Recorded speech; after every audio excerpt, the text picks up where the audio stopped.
প্রিয় সাভার আশুলিয়া ধামরাইবাসী, আসসালামু আলাইকুম। করোনা সংক্রমণের চলমান পরিস্থিতির সামাল দিতে পূর্ব ঘোষণা অনুযায়ী দেশ জুড়ে শুরু হয়েছে কঠোর বিধিনিষেধ। এই বিধিনিষেধের প্রথম দিন রাজধানীর প্রবেশমুখ অর্থাৎ সাভারের ঢাকা আরিচা মহাসড়ক ও আশুলিয়ায় নবীনগর চন্দ্রা মহাসড়কে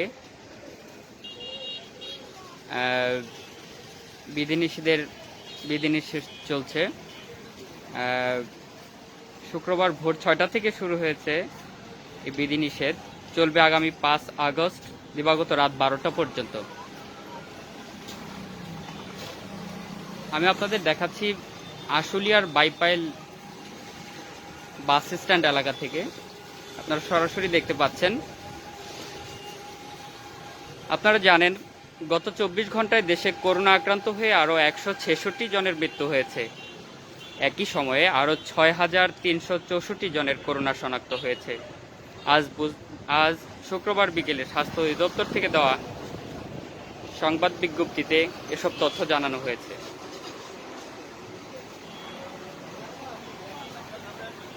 আপনাদের যদি একটু দেখাই বাইপাইল বাস স্ট্যান্ডের বর্তমান চিত্র।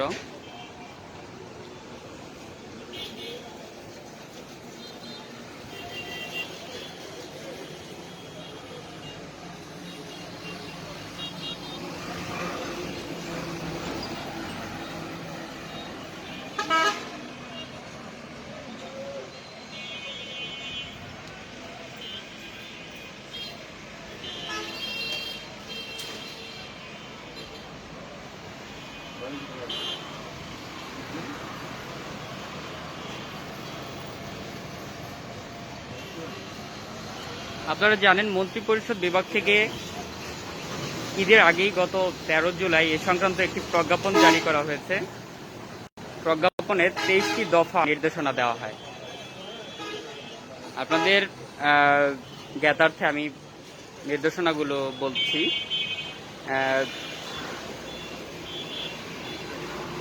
আজ ২৩ জুলাই থেকে সব সরকারি, আধা সরকারি, স্বায়ত্তশাসিত ও বেসরকারি অফিসসমূহ বন্ধ থাকবে। সড়ক, রেল, নৌপথে, গণপরিবহন, অভ্যন্তরীণ, বিমান সহ সব যানবাহন চলাচল বন্ধ থাকবে। শপিং মল, মার্কেট সহ সব দোকানপাট বন্ধ থাকবে। সব পর্যটন কেন্দ্র, রিসোর্ট, কমিউনিটি সেন্টার ও বিনোদন কেন্দ্র বন্ধ থাকবে। সব শিল্প কারখানা বন্ধ থাকবে। জনসমাবেশ হয় এ ধরনের সামাজিক অনুষ্ঠান, বিবাহোত্তর অনুষ্ঠান, ওয়ালিমা, জন্মদিন, পিকনিক, পার্টি ইত্যাদি বন্ধ থাকবে। বাংলাদেশ সুপ্রিম কোর্ট আদালতসমূহের বিষয়ে প্রয়োজনীয় নির্দেশনা জারি করবে। ব্যাংকিং, বীমা, আর্থিক প্রতিষ্ঠানের সেবা নিশ্চিত করার লক্ষ্যে বাংলাদেশ ব্যাংক আর্থিক প্রতিষ্ঠান বিভাগ প্রয়োজনীয় নির্দেশনা জারি করবে। সরকারি কর্মচারীরা নিজ নিজ কর্মস্থলে অবস্থান করবেন এবং দাপ্তরিক কাজসমূহ ভার্চুয়ালি, ই-নথি, ই-টেন্ডারিং, ই-মেইল, SMS, হোয়াটসঅ্যাপ সহ অন্যান্য মাধ্যম সম্পন্ন করবেন। আইন শৃঙ্খলা এবং জরুরি পরিষেবা যেমন কৃষি পণ্য ও উপকরণ, সার, বীজ, কীটনাশক, কৃষি যন্ত্রপাতি ইত্যাদি, খাদ্যশস্য ও খাদ্যদ্রব্য পরিবহন, বিক্রয়, ত্রাণ বিতরণ, স্বাস্থ্যসেবা, কোভিড-19 টিকা প্রদান, জাতীয় পরিচয়পত্র NID প্রদান কার্যক্রম, রাজস্ব আদায় সম্পর্কিত কার্যাবলী, বিদ্যুৎ, পানি, গ্যাস, জ্বালানি, ফায়ার সার্ভিস,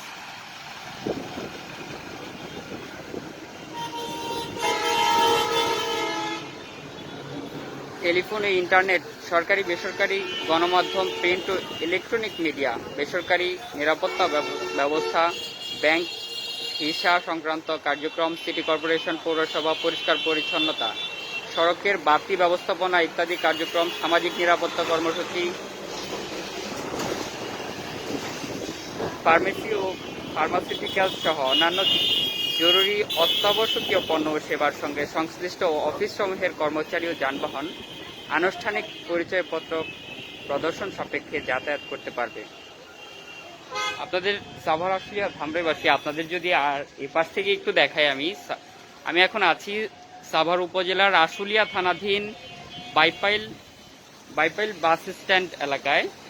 আপনারা দেখছেন পরিবহন, গণপরিবহন দেখা যাচ্ছে না। দু একটি ট্রাক, কাভার্ড ভ্যান চললেও ব্যক্তিগত পরিবহন, মোটরসাইকেল, প্রাইভেট কার আর রিক্সার চলাচলটা আমরা বেশি দেখতে পাচ্ছি। রিক্সায় সবাই যাতায়াত করছে।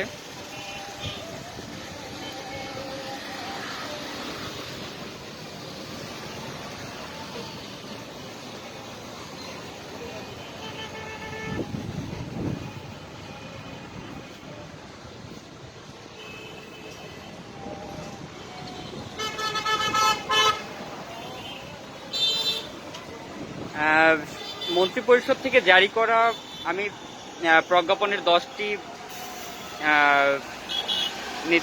নীতিমালা আমি জানিয়েছি। 11 নং নীতিমালায় বলা হয়েছে, নির্দেশনায় বলা হয়েছে, বিভাগীয়, জেলা ও উপজেলা পর্যায়ে হিসাব রক্ষক কর্মকর্তার কার্যালয় খোলা রাখার বিষয়ে অর্থ বিভাগ প্রয়োজনীয় ব্যবস্থা নেবে এবং নির্দেশনা দেবে। জরুরি পণ্য পরিবহনে নিয়োজিত ট্রাক, লরি, কাভার্ড ভ্যান, নৌযান পরিবহন, পণ্যবাহী রেল, ফেরি এ নিষেধাজ্ঞার আওতা বহির্ভূত থাকবে। বন্দরসমূহ এবং তৎসংশ্লিষ্ট অফিসসমূহ এই বিধি নিষেধের আওতা বহির্ভূত থাকবে। কাঁচা বাজার ও নিত্য প্রয়োজনীয় দ্রব্যাদি সকাল 9টা থেকে বিকেল 3টা পর্যন্ত। কাঁচা বাজার এবং নিত্য প্রয়োজনীয় দ্রব্যাদি সকাল 9টা থেকে বিকেল 3টা পর্যন্ত স্বাস্থ্যবিধি মেনে ক্রয় বিক্রয় করা যাবে। সংশ্লিষ্ট বাণিজ্য সংগঠন, বাজার কর্তৃক স্থানীয় প্রশাসন বিষয়টি নিশ্চিত করবে।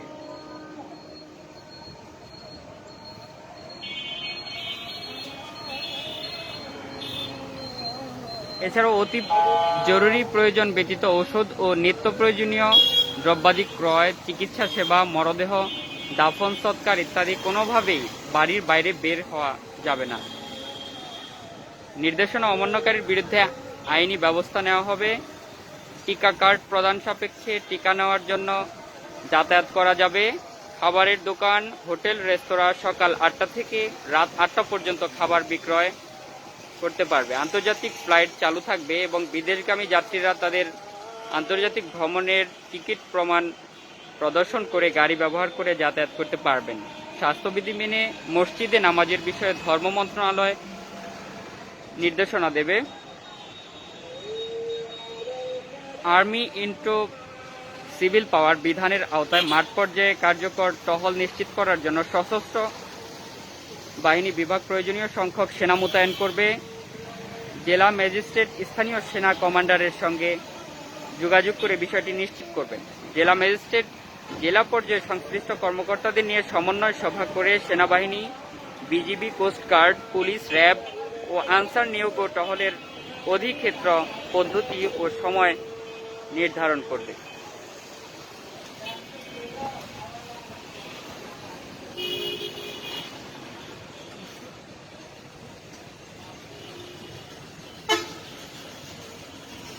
সে সঙ্গে স্থানীয়ভাবে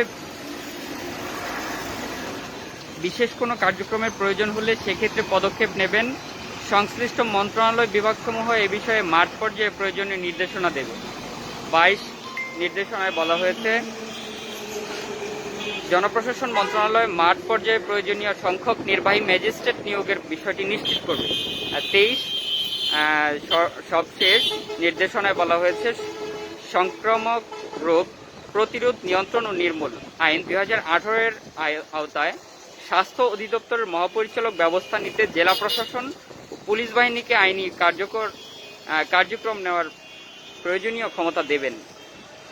এই 23টি বিষয়ে বলা হয়েছে মন্ত্রিপরিষদ থেকে জারি করা কঠোর লকডাউনের নির্দেশনায়।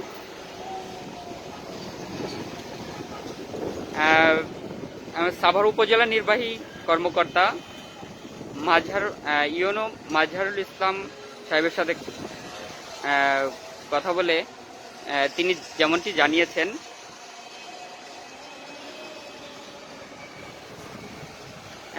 বিধিনিষেধের প্রথম দিন আইন শৃঙ্খলা বাহিনী নিয়োজিত থাকলেও পরিস্থিতি বুঝে ধীরে ধীরে তারা কঠোর হবে। বিনা অজুহাতে ঘর থেকে বের হওয়া মানুষদের স্বাস্থ্যবিধি মানাতে এবং ঘরে থাকতে বাধ্য করতে প্রয়োজনীয় ভ্রাম্যমাণ আদালতের মাধ্যমে শাস্তি দেওয়ার কথা জানিয়েছে আইন শৃঙ্খলা বাহিনীর নেতৃত্বে থাকা ভ্রাম্যমাণ আদালতের নির্বাহী ম্যাজিস্ট্রেট মাজহারুল ইসলাম। তো সাভারটি ধামরাইবাসী আপনারা দেখছেন এই মুহূর্তে আশুলিয়ার বাইপাইল এলাকা থেকে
আপনারা জানেন আজ শুক্রবার ভোর 6টা থেকে শুরু হয়ে এই বিধিনিষেধ চলবে আগামী 5 আগস্ট দিবাগত রাত 12টা পর্যন্ত, অর্থাৎ 14 দিনের কঠোর লকডাউন ঘোষণা করেছে সরকার।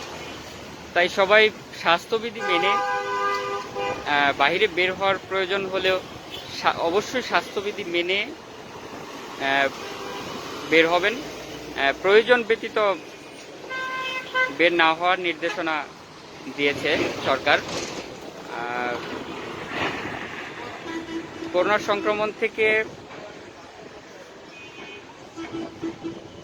নিজে বাঁচুন, অপরকে সংক্রমণ থেকে সংক্রমিত না হতে সহযোগিতা করুন।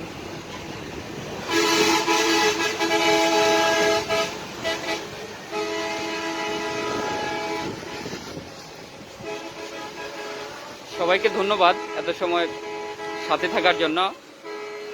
আশুলিয়ার বাইপাইল বাস স্ট্যান্ড থেকে যুক্ত ছিলাম আমি আব্দুল্লাহ আল নোমান। হয়তো পরে কোনো স্থান থেকে আবার লাইভে আসতে পারি। সে পর্যন্ত সবাই ভালো থাকুন, সুস্থ থাকুন। ধন্যবাদ সবাইকে।